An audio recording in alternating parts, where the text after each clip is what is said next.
All right, good morning and welcome to VetNet for our fourth O2O Employer Spotlight. My name is AJ Flakowski and I am an Army veteran, having served 11 and a half years on active duty prior to transitioning to the Army Reserves in 2010.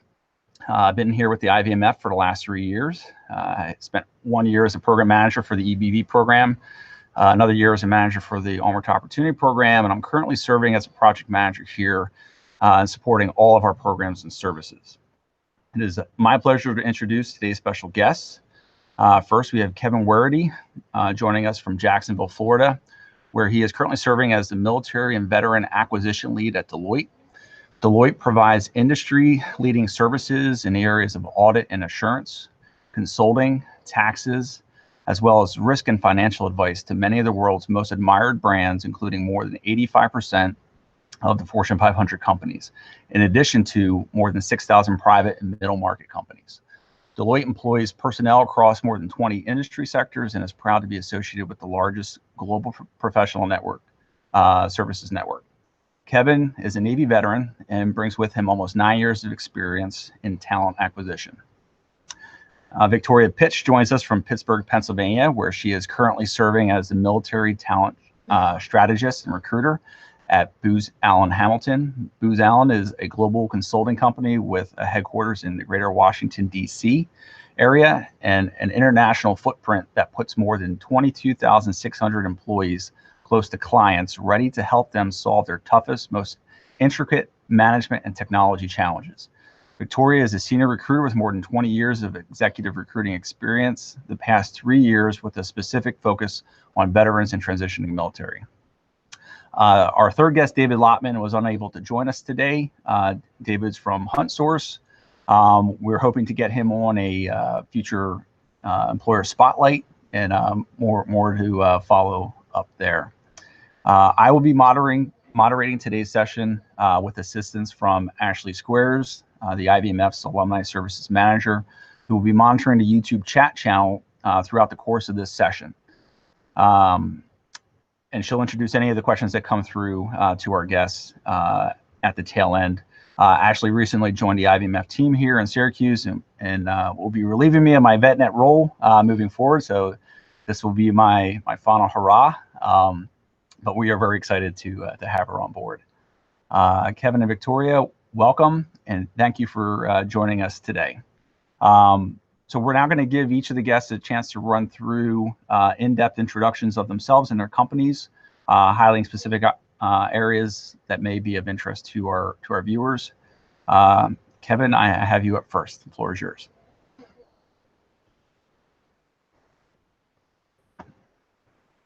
Thank you, AJ.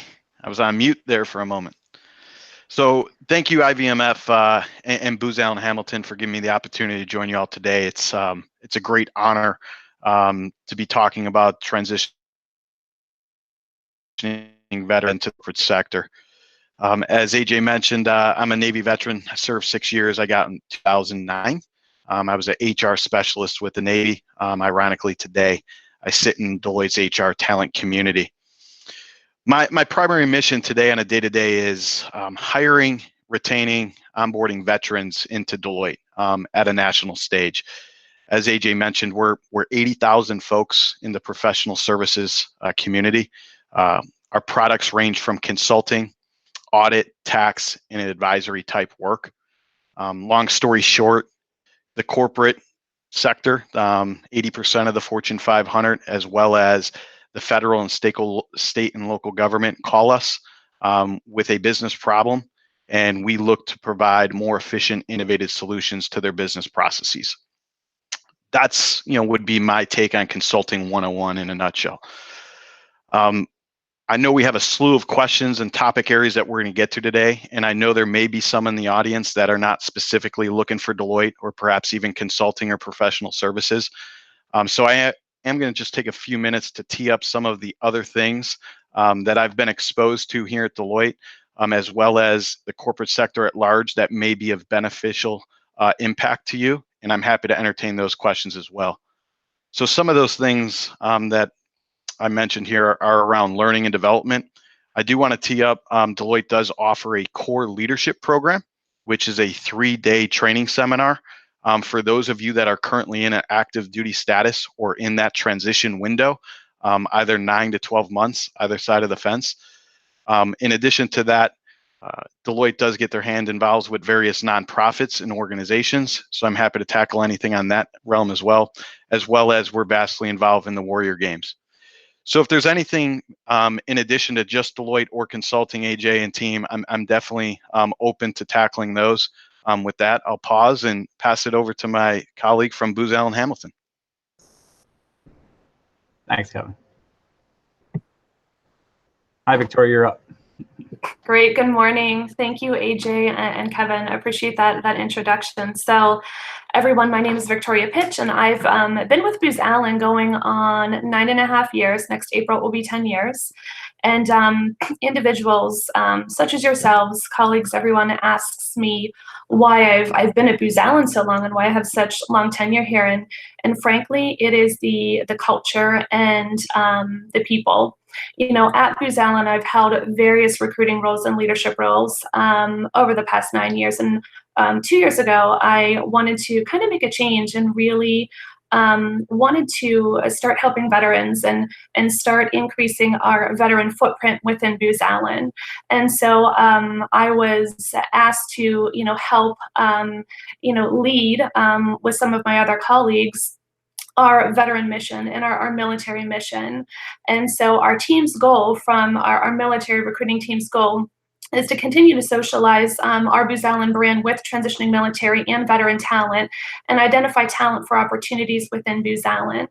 If you're not familiar with Booz Allen, we are a global consulting firm with headquarters in the greater DC area, but we have an international footprint as well. And we have what we call regional hub locations across all of the U.S. Some of our major locations, and I do have to kind of take a look at this, but some of our major locations are Norfolk, Fayetteville, Charleston, Tampa, Colorado Springs, San Antonio, San Diego, as well as Hawaii and other locations. But those are probably some of our bigger Booz Allen hubs.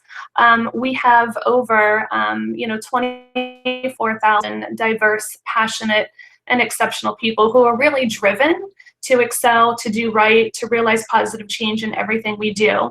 Some of the areas of focus that Booz Allen operates in, again, we are a management consulting, management and technology consulting firm.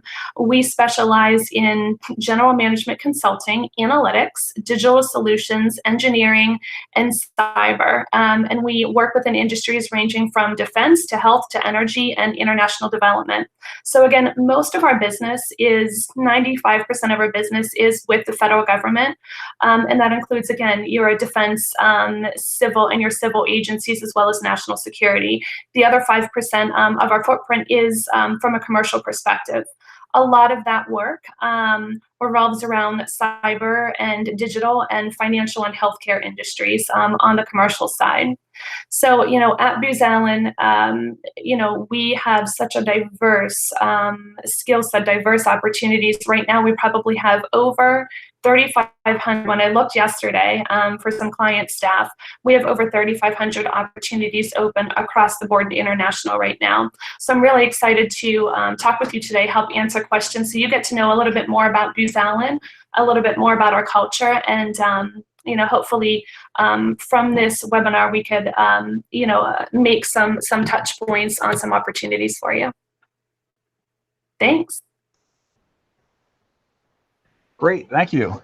Thanks both of you guys. And I just put a note out through the YouTube chat just to make folks aware that at the tail end I'll provide your contact information to everybody who RSVP'd for this session.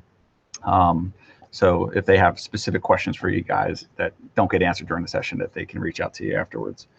But we're going to spend the next 20 minutes going through some prepared questions that we had prepared in advance of this session. And just kind of reiterate what I just said, if folks that are viewing from wherever you're at, if you have questions for them, please feel free to utilize the YouTube chat function. Off to the right of the video that you're watching, you have your little chat window there. Just feel free to chat anything you want in there. even if it's a group discussion question, maybe not for us to answer here, if you have something else for other folks viewing it, feel free to type that in. If there are questions that come in through that chat function, we'll introduce those questions at the end, make sure that they get addressed during the session here. So with that, we'll move on to our first prepared question. Kevin, I'll put you on the hot seat first, but the question is, why veterans? What benefits have you seen from hiring veterans or military connected? Yeah, thanks, AJ. So why veterans, right? The first thing that comes to mind here from a Deloitte hiring perspective and talking to our partners and our leaders is diversity of thought, right? Any great coach in apologies, I love sports, passionate about sports. You're going to hear a lot of sports analogies here this afternoon, and the headset may give it away. I've always wanted to be a defensive coordinator in football, and this look seems to go for me. So I'm digging that. But diversity of thought, right? You get a coach, you get a leader, and in your teams, you may be thinking, hey, when I had to put a team together, I had to execute a mission.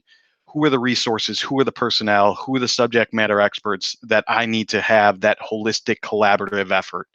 And that's what our clients expect for us. They expect top of the line, top tiered subject matter experts from many different walks of life that can execute almost any process solution mission. So we have so many hires that come from campus, undergrads, 19, 20-year-olds, 22-year-olds, MBA students, high 20s, mid 30s, and corporate players that have the exact skill sets of the solutions we're providing. Well, what better potential than transitioning military to supplement that dugout with those campus and corporate players than a high aptitude, high potential, what we call best athlete. For you baseball fans out there, you utility infielders, right? I'm a Javi Baez Cubs lover.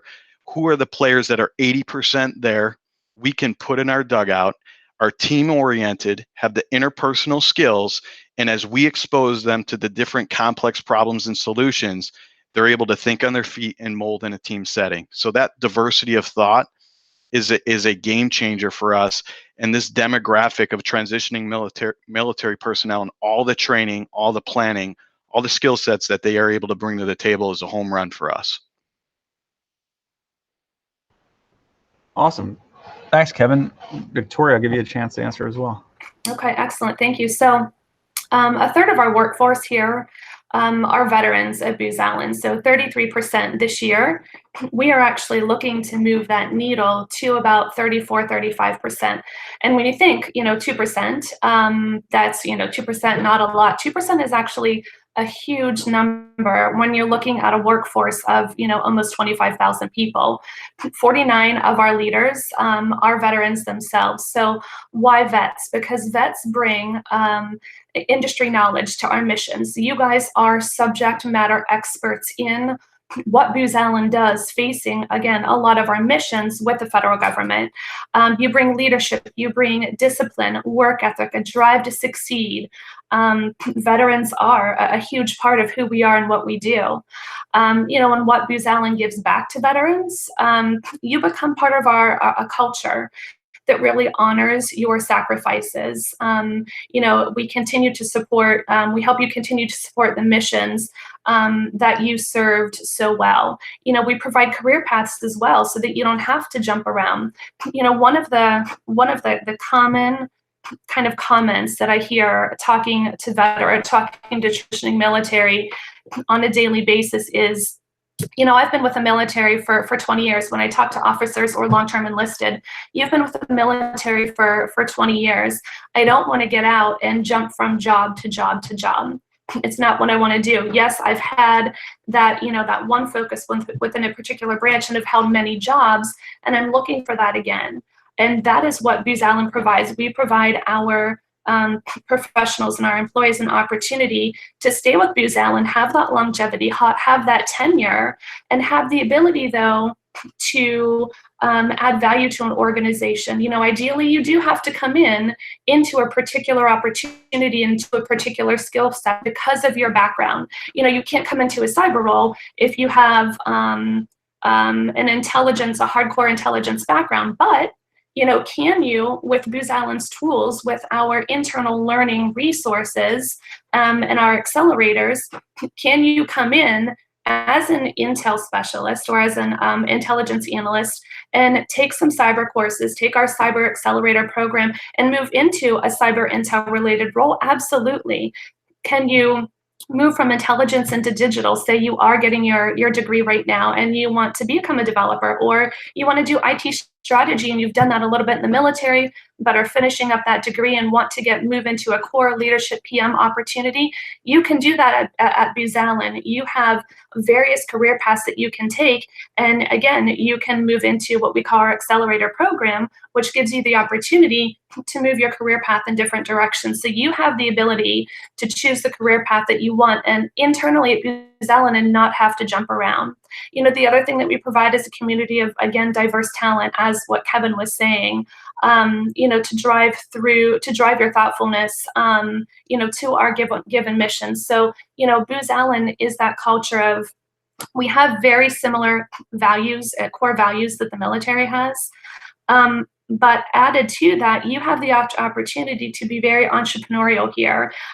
You have the opportunity to share your ideas through what we call Booz Allen's Garage, and we bring those ideas to life. If they are fruitful ideas where we really feel it could bring opportunities to our clients, you can work in small teams. We will give you funding to move those ideas to life. You have, with your backgrounds, you really have a lot to bring to Booz Allen, as I mentioned above, and that's why we concentrate.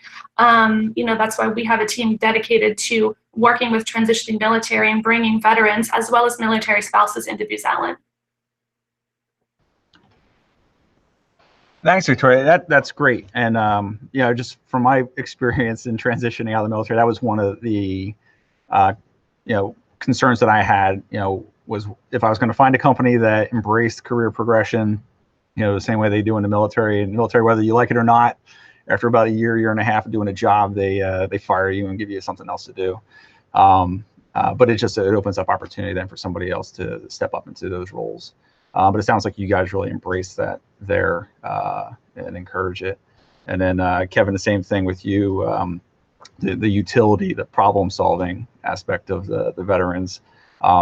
Previous roles that I've had was involved with the hiring process, and that was definitely something that we saw a lot of that really set the veterans and military connected apart from others, was that ability to problem solve. So Victoria, I'll keep you on the hot seat here. Lead into the question number 2. Question number 2 is, from your experience as a recruiter, have you observed any issues common among veterans or military connected as they join the civilian sector? And if so, what advice would you give to transitioning service members to help them overcome those issues? So I can't say necessarily that I've seen a lot of issues per se, but one thing that I definitely wanted to bring up was around levels and compensation. Understanding in the military that there is a structure. You go from enlisted to officer to chief warrant officer, up to general, etc. And understanding that you've held those titles within the military, and it is amazing. Your service has been amazing. However, when you're moving into the civilian world, at Booz Allen, yes, we have levels, but I've noticed that there is there's kind of a hierarchy, and at Booz Allen we still have, again, that kind of hierarchy, but it's a little more matrixed. And so I think, coming to Booz Allen, that's probably the hardest kind of roadblock that individuals transitioning out have to get over, is that we are a matrixed organization. So you're taking direction from multiple individuals. You are not taking direction from one individual, and I think is a difficult transition here and there for some individuals. The other thing is around salary. I would say, sometimes enlisted, they think that their background isn't worth, 55 or 60,000, and they kind of lower themselves down, thinking, 40,000. On the other hand, there are some individuals as well coming out of the military where, they're thinking they're going to get 125,000. So I just want everyone to be mindful that if you are looking for an opportunity in the civilian world, do your due diligence. Make sure that you are researching the website, researching websites such as Glassdoor, again, but taking that information with a grain of salt, because a lot of those websites have more negative as compared to positive information. And sometimes the dates are, 2011, where it's been 8 years and a lot has changed within that organization. So when it comes to salaries as well, make sure that you're really pricing yourself within the market. And if you are talking to a recruiter and they're telling you, you're looking for 100, but where you're at right now with your background and skill set, it's really around probably 85 to 90. Just try to have an open mind and be flexible, because your goal, ideally, if you're really interested in that organization, and the organization is very favorable, and they treat their employees well, that will come back to you. But getting your foot in the door is very important with a favorable salary. But just make sure that you're flexible and you're not selling yourself short or overselling yourself from a salary standpoint as well. Awesome. Thank you very much, Victoria. Kevin, you're up. Yeah, thanks, Victoria. So potholes, right? What are some common potholes that veterans making the transition may experience? I'm going to attack this, AJ, from two different life cycles. One from the recruiting life cycle event, so going through the interview process, and then secondly, maybe some common potholes once you do start in corporate America that you guys can put on your radar. So first and foremost, from the recruiting aspect, for those of you that are still looking for employment or in the interview wheelhouse, I'm inside the debrief room on a weekly basis. So these hiring managers get together, the 3 or 4 or 5 folks that interview you, and they'll connect and they'll debrief on their thoughts and opinions. This goes for both, in my world and my experience, this goes for both veterans and non-veterans. The first thing that I hear often when we decide not to move forward is individuals tend to ramble, tend to extend their responses. And I laugh about this a little bit because I told AJ and Ashley and the team at IVMF beforehand, please ping me and cut me off. My counselor has that as a development area. What happens when we ramble? What's going on? It's our nerves, it's our adrenaline, it's our excitement to cram 5 years, 10 years of top tier, exciting military active duty experience in a 30-minute interview, right? So my recommendation, if you take anything away, is take a breath. Take a breath, and if you could remind yourself that right as you walk into the interview room, you'll give yourself that opportunity to make sure that you're concise, you're articulate, and you're also giving the common courtesy to the interviewer to allow them enough ample time to ask the follow-on questions they want to get to. So when we do ramble, many times I hear I only was able to ask 2 or 3 of my 7 questions, and they didn't get through the things they wanted to hit. So the first point, pothole, take a breath. That adrenaline's going to pump, and I know you guys got to get a lot out in 30 minutes. And one way to do that is read some body language, read the interviewer, pick up their cues. Shifting gears over towards you got the job, you onboarded. I think it goes right in line with what Victoria was going. The theme I heard there is flexibility, right? Militaries, everything seems to be black and white, structured, time in rank, pay, promotion, SOP, manual, how we operate. The theme here that I'm getting to is ambiguity, right? We fall trap and we get nervous as veterans when we're faced in the corporate world of ambiguity. You may face a role where you don't have a direct manual or SOP to lean on a Friday to look back to determine if you made an impact or a difference or moved in a positive trend over the last 5 days. That's okay. And ambiguity, especially in the consulting world, Booz Allen, Deloitte, I heard Victoria mention innovation, think tanks, thoughts, opinions, ideas, and sometimes we take them to fruition and sometimes we table them. Ambiguity is going to be your world if you decide a world of consulting. And even if you don't decide consulting, there's going to be some ambiguity inside your corporate role to come forward. So those would be the 2 things I would caution, AJ. Awesome. I had a laugh as you're talking about that because, life here at the IVMF is ambiguous on most days. So it's, I hit the nail on the head. And then your point about the rambling, my time with the EBV program here, one of the things we would always have the participants work on was that 90-second elevator pitch. Get it out in 90 seconds, the time it takes to ride an elevator potentially. But, that carries directly over to, I think, those interview questions. If you keep it to, short and succinct, that best serves you there. And then, Victoria, I thought, your talk about understanding your worth was awesome. And that's also a pitch for the O2O program in general. As we take, the skills and that training that everyone's gotten through the military and then work with them to obtain that industry recognized certification, which kind of helps, explain to civilian employers what their capabilities are, what their potential is. But in a lot of cases, that cert also may help them during that negotiation for salary and stuff like that too. But we do hit on that negotiation piece during the O2O program, but it's also great to hear that coming from you guys too, because I don't think that we can talk about that stuff enough. So, but thanks guys. Kevin, I'm gonna put you on a hot seat for the next question here. Question 3, are there certain experiences, traits, or skills that help candidates stand out in the applicant pool for positions there at your company that you're hiring for? And kind of a 2-part question with that is, what are you looking for when you screen a resume? What jumps out at you? Absolutely, thank you. So skills that jump out for us, as well as what we're looking for in a resume. I think Victoria mentioned this right in her opening dialogue around planning. In veterans planning and being prepared, that jumps out and is worth its weight in gold. Any candidate in the interview process, from phone call number 1 or perhaps even email number 1, that can demonstrate that they've had some due diligence, investment, time, and commitment to your organization, your family, your firm, that is going to be a differentiator. That is going to stand out.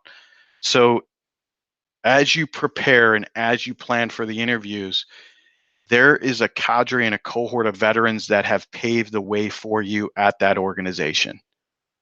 Victoria mentioned the thousands of folks that are at Booz Allen Hamilton that were service members. We have thousands of veterans inside Deloitte. Have those coffee chats, have those one-on-one, transparent, direct, veteran to veteran. You're gonna get the down and dirty. You're going to get accelerated information that you can't get online. That level of preparation and planning will come out because naturally you're going to begin to speak the language of that organization. You're going to naturally drop an acronym that you picked up along the way that resonates with that interviewer. So planning is definitely something that 1, we look to invest in because we need it in our consultants. And 2, when we see the self-startedness of an individual to plan for the interview process, we know they're going to do that with our clients. The second question was resumes. I think the thing that stands out to me personally, and as you ask recruiters, I think you're going to get many different variety of answers. But to me, it's the chronological order of events that you post, and can you quickly pull those dates, that timeline, that within 7 seconds, I can go top to bottom and I know what your educational level is, and I know how many years of experience and who you worked for within 7 seconds. If you can accomplish that, the recruiter is going to be very pleased. Now, we can go on, AJ, for a much deeper conversation on resume, but in short, I would say if you can accomplish that in the first 7 seconds, that's a great starting point. Awesome. Thanks, Kevin. That's a great rule. Rule of thumb. Victoria, you're up. Thanks. Yeah. So Kevin, that was some great information, and I really honestly echo everything that Kevin said. Let me just go back really quick to the question. So, are there certain experiences, traits, or skills that help candidates stand out in the applicant pool for positions that your company is hiring for? What do you look for when you screen a resume? So again, everything from a resume standpoint, I echo what Kevin said. For Booz Allen, we hire a little differently. So yes, we do hire for at times specific requisitions, but we do what we call capability hiring as well. So when we're looking at resumes, we're looking at candidates' backgrounds, specific backgrounds for opportunities or projects or perhaps that functional service offering altogether. So let's just take, when I say a functional service offering, what I'm talking about is our analytics, our cyber, our digital, which is our technical side, or our defense-related SME roles, which is consulting. So what we look for is we look for candidates, let's just take analytics. We look for candidates who have, data analytics types of backgrounds, whether it's education, recent certification, and or prior or former experience.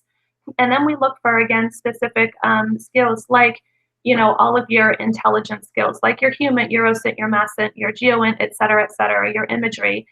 So again, for us, we hire not specifically for a specific opportunity, but say we're looking for all source intelligence analysts. We're going to look at everyone that has all source on their background and resume. And if there are very specific nitty-gritty details for a particular role, we're going to take those candidates and talk with them. The other candidates, quote, that remain, we're still going to talk with you because we have so many opportunities within our organization. We have opportunities that we have now. We have opportunities that are coming about. We have opportunities that we're proposing on where your background more than likely can potentially be a fit somewhere given location, salary, et cetera, on your side of things. So for us, we do more capability hiring where we really look at, and I'm probably moving into the next question, I think, but we really look at your background and skill set specifically, for your particular experience, and really try to identify opportunities then internally at Booz Allen. The next question was, I believe, what do you look for when you screen a resume? Kevin said it best. We look for, recruiters look at your resume within 3 to 5 seconds. And so they're looking for specific background skills and experience. And again, they want it in a concise manner. They want to understand your timeline. They want to understand education, if you have education, certifications. And again, a lot of Booz Allen's opportunities, we're moving towards, a high school degree minimum. Some contracts and projects do require that bachelor's or master's degree. But we want to understand, are you learners? Are you, interested in going back to school? So again, from an education standpoint, I don't want to put a focus on this because education, yes, is very important, but it's not primary for us. For Booz Allen, we're moving towards your background and skill set. We're moving towards your experience. And so we want to make sure that we see that in a chronological fashion. Some candidates, as you have more experience, you are going to move to functional officers, long-term enlisted. You're going to have a functional resume, but make sure that in the back as well, that you list that chronological resume if it's shorter so that we can understand your timeline and understand your breadth of background and experience. Quick follow-up question here. Yeah. Just I'm curious to hear from both you and Kevin on this one, but for some senior folks in the military transitioning out, I've seen some elaborate resumes that go beyond my 2-page rule of thumb that I was taught. Do you guys see those? And if you do, is that a red flag? So Kevin, I can, since I'm on not on mute, I can still take that one. Then I'll give the floor back to you. So I don't want to say I see it as a red flag. I see it as too much information. Absolutely. You don't have to stick to 2 pages as a senior professional. You can, have 3 to 4 pages, but I would say max, you really need to limit it. I just saw a resume from the MOA career fair the other day where a candidate has 8 pages. A recruiter, if you have 8 pages, just to be honest, a recruiter's not going to take a look at your resume. It's too much for them to take a look at. They want concise, quick information to look at to see if you have the background and skills for opportunities within an organization. So perhaps, again, as I was saying, you need to move more towards a functional resume instead of an 8-page chronological resume. Move to that function, your leadership, your functional expertise, your managerial, et cetera, move to that functional. And then on the last page, put your chronological, senior operations leader, special forces, et cetera, from year to year in this location, and just move chronologically that way on the last page. But the first 2 to 3 pages, you can do functional. But I would really, any more than 4 pages, no one's really going to look at that. It's information that it's just too much. As you were saying, AJ and Kevin, when you're talking and you start to ramble on and on, it's kind of like what your resume is doing when it's 8 pages long. All right, Kevin. No, that's perfect. You got nothing but chuckles over here. I would say, just to add on to that, all of that is exactly my guidance. The only thing I would add is know your audience. Know your audience and how they're going to use the information, and it's going to differ depending on who you're interacting with along the journey. So recruiters are going to use a resume differently than the technical screener that's going to have the phone call. And then your live in-person interview with the team is going to be looking at the resume and utilizing that differently. So it's almost as we went and pitched the information up the chain of the command. As you go to each different player and each different stakeholder, they each have a different opinion or what they need to use the information for. So I like GPS, right? GPS consulting recruiting. They at times are going to look for multiple page resumes at some stage of the journey. Usually it's going to be to the middle to the back end, but the recruiter upstream just needs that short. The Fortune 500, probably at no stage of the journey are they really going to need a 5 or 6 page resume on your experiences diving deep into the projects. So in short, know your audience, know the stakeholder, and what are they looking to obtain out of it. Thanks, guys. And just in my notes here too, Victoria, you were hiring for potential and capabilities. That resonates well with me. Most of the positions that I've hired, I've been on the hiring panel for. That's what we've been looking for specifically here at the IVMF as well. And then Kevin, you set it up for a good plug-in here. We did a LinkedIn session on VetNet a few months back with Dan Savage, and part of that was on as you're going through the hiring process, connecting into the company pages for the organizations that you want to, you're interested in being a part of. And then within those pages, going in and actually searching to see where you may have connections of folks that are already working there and things like that. So that preparedness piece, I don't think you can stress that enough. And then for folks that really want to take that step further, I recommend going back and looking at that LinkedIn session we did with Dan Savage, and that goes into great detail on how to do that. But moving on to our last question here, Victoria, I'll give it to you first. Question is, looking at the internal hiring processes at your respective companies, how do you find a balance between hiring for skills and experience versus traits and potential? Oops, thank you. Sorry, I was on mute there. So, again, at Booz Allen, I think I answered this in the last question a little bit. So we, that is a hard balance, to be honest with you. It's definitely a hard balance. So we look at every candidate based on their background and experience. But if there are junior candidates and there is, junior talent, even if there is an individual who's in process of making a career transition, we try to talk to as many individuals as we can and socialize as many individuals as we can, because, again, ideally we hire for, I don't want to say experience, but functional knowledge. Let's use that. We hire for your functional knowledge and your leadership skills and your soft skills.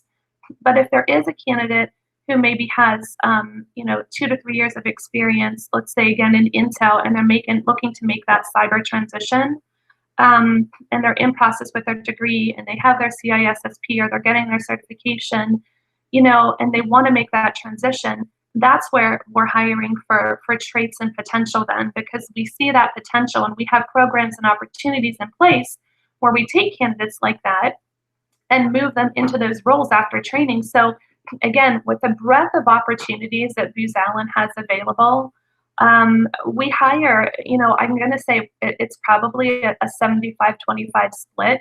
75% is hired based upon your functional skills. The other 25% is hired based upon, based upon us having the ability to grow you into certain roles given the opportunities and projects that we know we have or are coming up. And a lot of that, comes in the interview process as well. We can't really necessarily determine that within your resume. So yes, we will move that forward if we see something from a recruiting standpoint. And sometimes we push a variety of resumes forward, and the hiring managers come back and say, I like these 5 candidates, and 3 of the candidates I would have never thought that they were looking for, but they have other opportunities and projects that they're hiring for that I wasn't aware of. So again, like I said, for us, it's a really actually hard question to answer, because it just depends upon the work that we have. It depends upon the work that we have coming up, what the hiring managers see in those particular backgrounds, and then it's the interview process that I would say is the second part of that. It's how you convey yourself in the interview process. It's the want that you have to continue to learn, and how you show that through your conversations. And it's the ability, again, to convey that. Continuous learners. I had a candidate last week who, is going back to school for their master's degree, has 4 years of experience in the military, making that career transition. And, he is was just a go-getter. There just something, his personality just struck with that particular hiring manager. And that hiring manager felt, wow, you know what, this candidate loves to learn.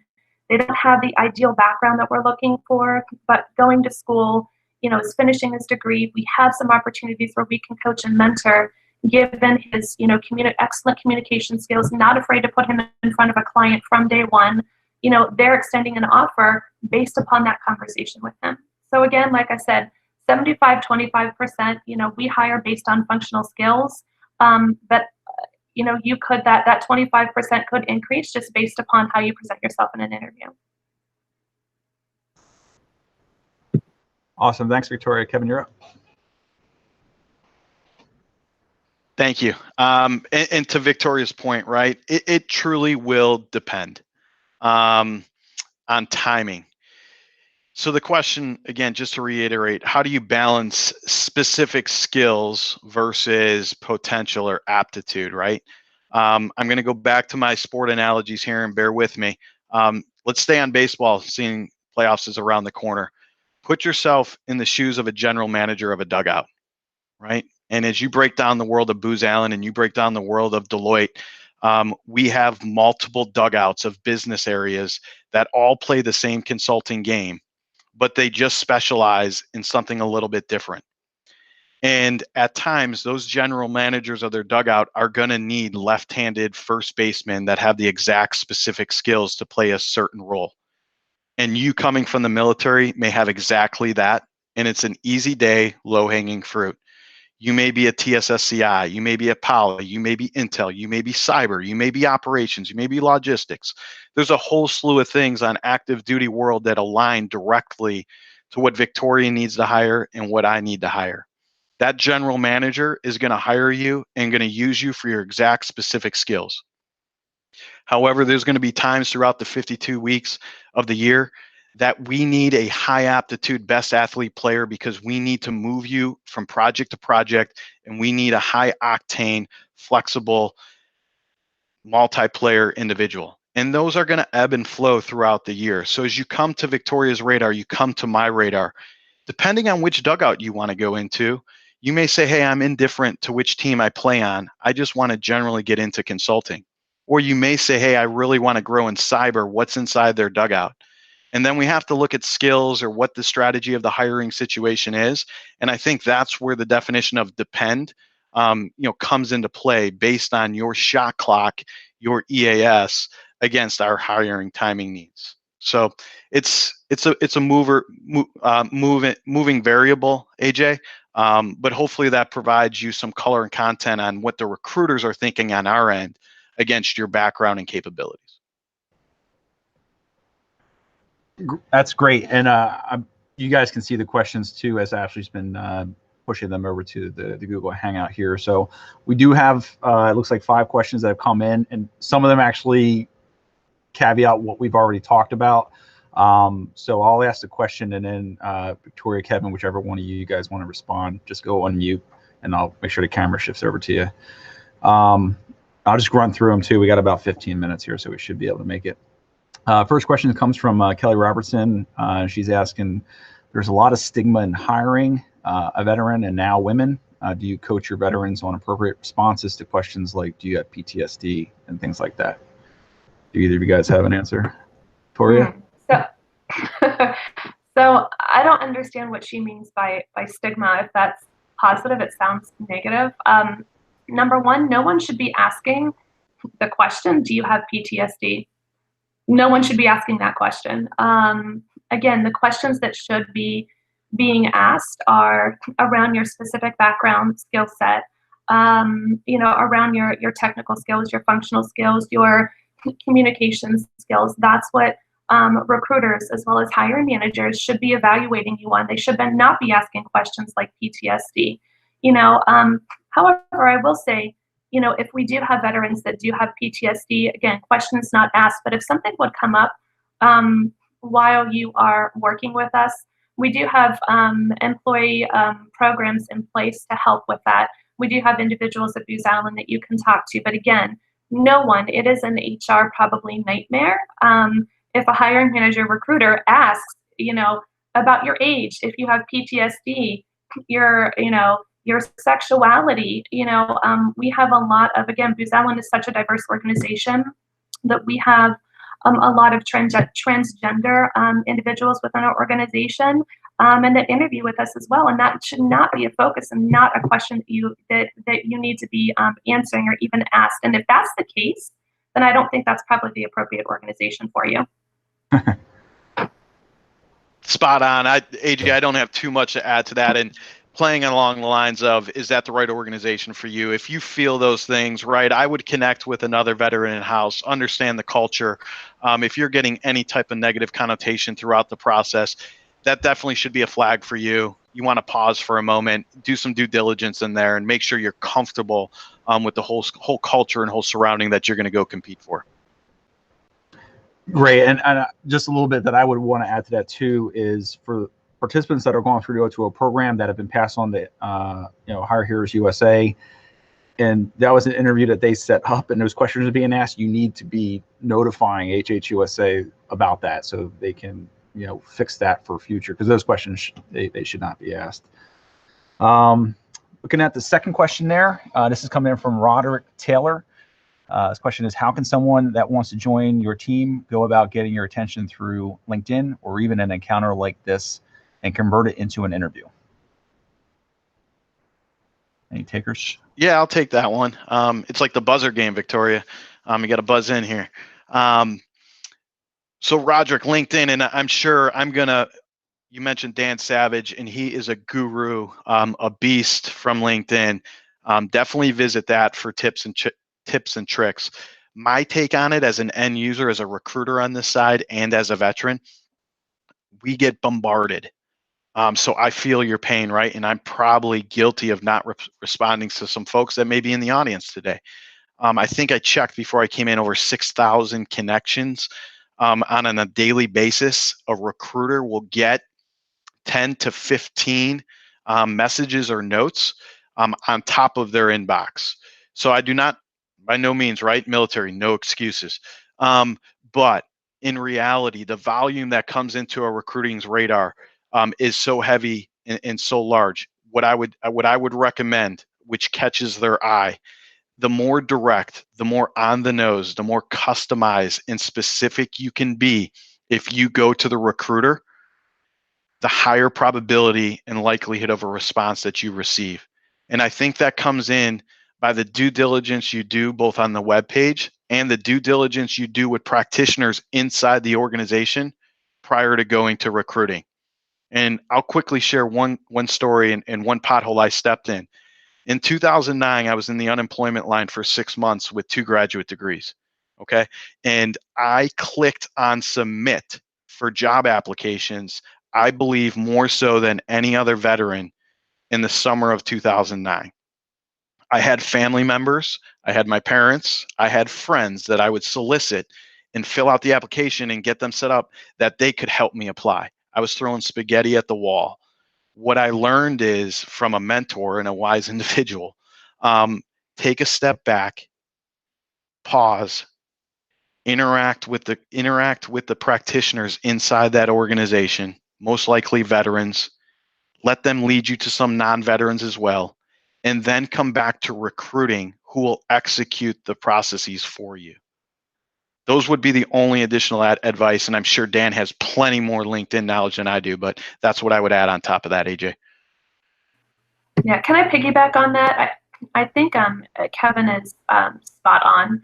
So I would say, just to again echo his comments, don't always go to the recruiter. Again, for Booz Allen, we have a small team of 4 military recruiters. We're small, lean, but we do utilize LinkedIn, and we try to connect with a lot of the candidates that connect with us. We'll shoot you an email back asking some questions. And, if you have a background where we feel that we could potentially work with you right now for opportunities and that our recruiters and hiring managers have roles for, we will take that next step. If not, we will put you into our pipeline for future opportunities as they come about. But again, I think the key is, like Kevin said, is to definitely connect with others within that organization, connect to what we call client staff. So individuals who are actually on site, on projects, doing that work. Connect with the leaders at Booz Allen. I'm sorry, in general, connect with the leaders of that organization. Because again, the more outreach that you can do to a particular organization that you're very much interested in getting into is going to get your resume and background seen. I wouldn't harass anyone per se and email every day. But again, do your outreach there, like Kevin said, connect to other veterans within that organization as well. Thanks, guys. Yeah, in essence of time, I won't add anything to that. You guys, I think, hit the nail on the head. We have looks like 2 questions that are kind of related that came in from Tony Baranato. Hopefully I said that correctly. The first part is consulting is obviously a focus of both your firms. What skill sets are you looking for to fill those roles? And then additionally, he asked, are there academic skills that you expect candidates to have, or more specifically, are there gaps that you see that need to be filled academically? Who buzzes first? Oh, did I buzz? You buzzed. Victoria, stop me if I'm jumping the gun here. So the pause you may hear in my voice is it truly will depend skill set alignment, because each of, let's just say we have 30 specialties of types of consulting we do. The technical skill set that goes with each of those business practices may be slightly different, but some common denominators across the teams. The majority, if not all of our roles, Tony, will require a bachelor's degree. Most of them in a business capacity, business-oriented specialty. Some other common denominators that we're seeing, analytical capabilities. So any data analytics that you have, those play across a lot of the 30 specialties. On top of that, IT, technology certs, all of those things are trending upward. Cyber's trending upward. Financials are trending upward. I can't go into too much detail unless I really have what business area, which of the 30 dugouts you want to go. But I think a common baseline would be bachelor's degree, cyber, intel, computer science, analytics, and financials are all things trending upward. With that, I'll pause. Hey, it's Victoria. So thanks, Kevin. I think, again, you're spot on. For Booz Allen, we as well as we are helping to consult to the government to lower their requirements to high school diploma, GED, and or above. A lot of our positions, probably I could say like 2 to 3 years ago, it was almost mandatory that you had a minimum of a bachelor's degree. But we are finding, we're losing a huge amount of amazing talent out there. Especially, a lot of military and veterans in that tenured workforce that don't have those degrees. We're missing a lot of that knowledge. And so we're encouraging, highly encouraging the government as well to move towards, a minimum high school diploma. It is a plus if you have your bachelor's degree for certain opportunities.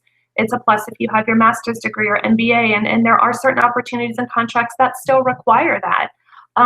But for the most part, again, we have been advocating, and we have been highly advocating, to the government to lower those requirements. So, I would say other academic skills that, we expect candidates to have. We would love bachelor's degrees, but it's not for Booz Allen. It's not mandatory. I would say, check the job postings and the specific requisitions under the qualifications for what that specific requirement is for that specific role. And great point. And AJ, if you don't mind, a quick plug to many of the nonprofits out there that are bridging that gap that Victoria just mentioned. Many organizations like Booz and Deloitte, the certifications are replacing the bachelor degree, and I know it's doing so in Deloitte's house. NS2 Serves does a lot of SAP training, MSSA, O2O, IVMF, a lot of certs. Another one, St. Michael's Learning Academy. There are many nonprofits out there. Those are just a few that are top my current radar that are providing you with 8 to 12 to 16 week certification courses that many of you are getting exposed through. Leverage that, and they're partnering with corporations that are pulling from there. So I'm sure AJ probably has a top of the line list, as well as can talk to Onward to Upward Opportunity and all the good stuff there. But just a plug for that bridging cert gap. And that's exactly right, Kevin. We are seeing an emphasis put on those certifications. Plus, that speaks a language too. If somebody comes with a certain cert, it almost speaks for itself as far as what their capabilities are and what they can do.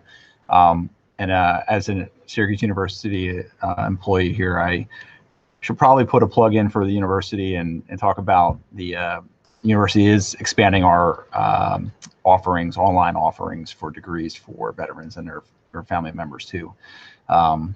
So if that is something you're interested in, please check us out. And we're actually going to have a booth down at the AUSA conference the week after next, and we'll have a rep down there from the university to talk about that too. So if you're there, stop by.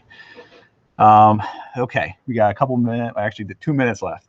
See if we can get these last two questions in. So question 4 is from Arthur Schoenfield, and his question is, what is your advice in regards to cover letters? So I'm just going to briefly take that one. I think every person's advice is going to be different, and everyone's thoughts about them are going to be different. Me personally, this is not Booz Allen as a whole, but me personally, I'm not a fan of them, only because your resume is really what I'm more interested in. I'm more interested in seeing that snapshot of your background, chronologically or functional. I don't read cover letters. Again, that's me personally. I have other colleagues in Booz Allen who do like the cover letters because it provides a little more background and detail about your background. But I think, cover letters, again, I think everyone's just going to have their own opinion. I'll let Kevin chime in on this one. I'd be curious as to see what his opinion is. Very similar. I seldomly read them, but I do believe you should have one. You should have one at the ready. You never know when that question is going to arise. It's usually not the first differentiator to get you on the horn with HR, but as you progress through the milestones of the recruiting process, it most likely will surface at some point. If it doesn't, great.